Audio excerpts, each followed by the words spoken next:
Hi everyone, I'm Akshara and I'm 17 and I'll be studying medicine at King's College London in the fall. Today, I'll be sharing with you my top tips for the UCAT and how I got in the 96th percentile.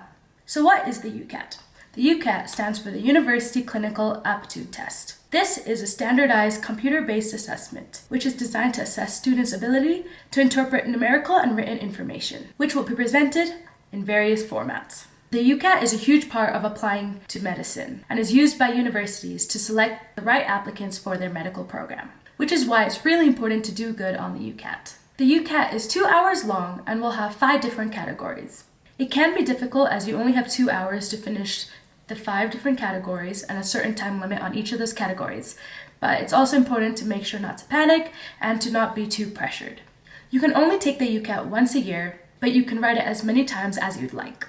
The 5 different categories of the UCAT are verbal reasoning, decision-making, quantitative reasoning, abstract reasoning, and situational judgment. The first 4 categories are scored out of 900 points. The last category, situational judgment, is given a band 1, 2, 3, or 4. To prepare for the UCAT, there are many options. You can start practicing 1 year ahead of time, a few months ahead of time, 6 weeks ahead of time, or even 2 weeks, just like I did. So that is why I'll be sharing with you my top tips for the UCAT. So let's get into my top tips. So the first category, verbal reasoning. The verbal reasoning category is made out of 44 questions and you have 21 minutes to answer all the questions. In verbal reasoning, they're testing your ability to interpret information from written passages. The most important thing to know about the UCAT is that you're not going to be able to finish all the questions in the time that you have, which is why it's important to strategically plan out how you're going to answer each question in each category. The first tip I give about the verbal reasoning is to make sure to skip questions. In the verbal reasoning, you're going to see several different types of questions, some that include inferences, some that are summaries, some that just ask for specific keywords and to answer the question. I suggest to work through those easy ones where you're able to take a keyword from the question and look for that keyword in a passage. So first, read the question and then look through the passage. And while you're doing this, make sure to remember that it might not be the exact word that you're looking for, but also synonyms of it. This way, you're saving time by not reading the whole passage to answer 1 or 2 questions that are asking for inferences or summaries. Questions where you have them can't be said in the passage. Those ones were really tricky for me because sometimes I didn't know when to say no and when I shouldn't say not given in the passage. But remember, for the ones that are no, there will always be a direct conflict again. But also remember that while you're doing the verbal reasoning section, you're going to have few questions per passage. So take advantage of that and finish those questions at once. Verbal reasoning is going to be tough, and to prepare for that, try to do more reading comprehensions. But when you're on short time, the best way to do is to keep up with those vocabulary words and being able to quickly learn how to summarize and to skim through passages. The second one is decision making. In the decision making, they're testing your ability to make ethical, decisive, quick decisions. For decision making, you have 29 questions and 31 minutes. You have actually a little bit more time than the questions that you have to answer.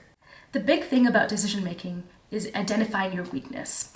In this category, you're going to see various types of questions. There are syllogisms, recognizing assumptions questions, making ethical decisions, as well as Venn diagrams. Syllogism questions, there are going to be ones that are easier and ones that are going to be harder. You can identify the harder ones when they have longer passages or longer ones that you're going to answer, and some that are twisted up and you have to identify by thinking carefully about the question. I suggest that you try to finish through the easy ones and skip to those first. Take advantage of the fact that you're going to be given half marks if you get a few of the yes or no's right. If you get 4 out of the 5 right, then you're going to get half a mark. For recognizing assumption questions, think ethically and logically. Make sure to have no opinion on how you would address it. Now, interpreting info is my least favorite section. Make sure you don't assume anything you don't know. That's a real big mistake that lots of people make when they're answering decision-making questions. You cannot assume anything that is not given to you. For example, don't bring in any of the information that you know already. Let's say the question says that the dolphin is red, a whale is blue. And the question is, dolphins and whales live in water. You do not know that, even though logically you must know that. However, this is not given in the question. You can't say yes for this question and you can say no. The data ones in decision making are a little bit complicated, and for me took a little bit more time, so I usually keep them at the end. But make sure to look at each of the lines and to carefully identify each point. For Venn diagrams, I found these more fun. However, that doesn't mean that's any more simpler. Clearly identify the shapes and take advantage of the calculator. Sometimes the calculator can slow you down, but for Venn diagrams, I found it quite easy. This is where I bring in your high school math and to bring in those algebraic questions where you're trying to identify what might be in a certain spot in the heart when the heart and the star overlap. And for that, you can take advantage of algebra. Now, moving on to quantitative reasoning. For quantitative reasoning, you have 36 questions and 25 minutes. And in this, they're testing your ability to interpret information from numerical calculations. This will be seen in medicine as well when you're working with like dosage and things like that. For this, I'd really suggest working on mental math. Sometimes the calculator can just slow you down. And when you have to use that calculator, and it's not very user-friendly for me at least when I was writing the UCAT. My next big tip, try to record all the numbers you've come across. Let's say you're using these numbers to find a percentage. So like you're taking the population of London compared to the population of the UK. And in the population of London, you have to add up each of the cities to give you the population of London. And you have to take the population of all the UK. So you're adding all the different cities in the UK for that. Make sure to record all the numbers that you're getting when you're adding them. So take that number of the London population, the UK population, the population of each city, things like that. And when you're doing those percentages, that will be helpful because in the following questions, you might need to use that data again. And there's no point rewriting it all and trying to solve it all again when you have little time. I made a mistake of scribbling out my questions or writing everywhere when I was doing these calculations. So make sure to learn how to, organize it properly, even if it's not what you usually do. Now make sure you know your basic high school math, how to do percentages, what ratios and fractions are, how to do interest questions. Make sure you're able to do the simple basics. There's lots of videos out there that you can look at. With quantitative reasoning as well, make sure to skip questions if you're struggling. When you have little time, there's no point to keep trying a question. I usually struggled with that because I always felt like I'm so close. I just need to add up all these numbers. And sometimes there's so many numbers that you have to add up, so many numbers I have to take care of. It just takes too much time. You can always come back to it if you're struggling with any other ones, which is also why, again, I say record all the calculations that you have. Also know how to connect degrees with percentages and numbers. So for example, if you have 16 degrees out of 360 degrees, that would be 4.44%. So if there's thousands of people, there would be 44 people. Also on that note, make sure not to round up when it is not necessary. For people, you're not going to be having 44.4 people, which is why you round down. This section, it's really important just knowing your math and being able to work through it very quickly. You shouldn't have any assumptions, which is also why I suggest a lot of practice will make this better. And another thing, make sure your units are the same. Of course, these are simple little mistakes, but that is exactly what affects your answer. Now, the fourth section is the abstract reasoning, which has 50 questions and 12 minutes. This one is very, very fast-paced and you have a short amount of time. That is testing your ability to identify patterns, just like how you're going to diagnose patients in the future. Of course, they don't expect you to be the best at it quickly because it is difficult when you haven't seen patterns like this before, but it's important to have some practice and to try to identify what might be similar between these two different sections. In these questions, you're going to get questions where there's going to be like group A, group B, and you have to identify the pattern and see which one fits into A and which one fits into B. You've got to give yourself just around 30 seconds to a minute for each pattern. Because there's 50 questions in 12 minutes, you have very little time for each question. However, if you spend around a minute per pattern, which has around 5 questions each, then you're going to save that time. There are some that don't have 5 questions to a pattern, which usually come in the middle or at the end. So those ones tend to be easier, so you can quickly work through those. However, I'd rather suggest that you work on those patterns which can answer more questions. Make sure to be able to recognize different patterns. There are lots of acronyms out there. I use 2 different acronyms. SPONCS, which stands for shape, position, orientation, number, color, and size. So for shape, let's say in pattern A, there's lots of triangles, pattern B is squares, then you know that, okay, that one would be for the triangles, that one would be for the squares.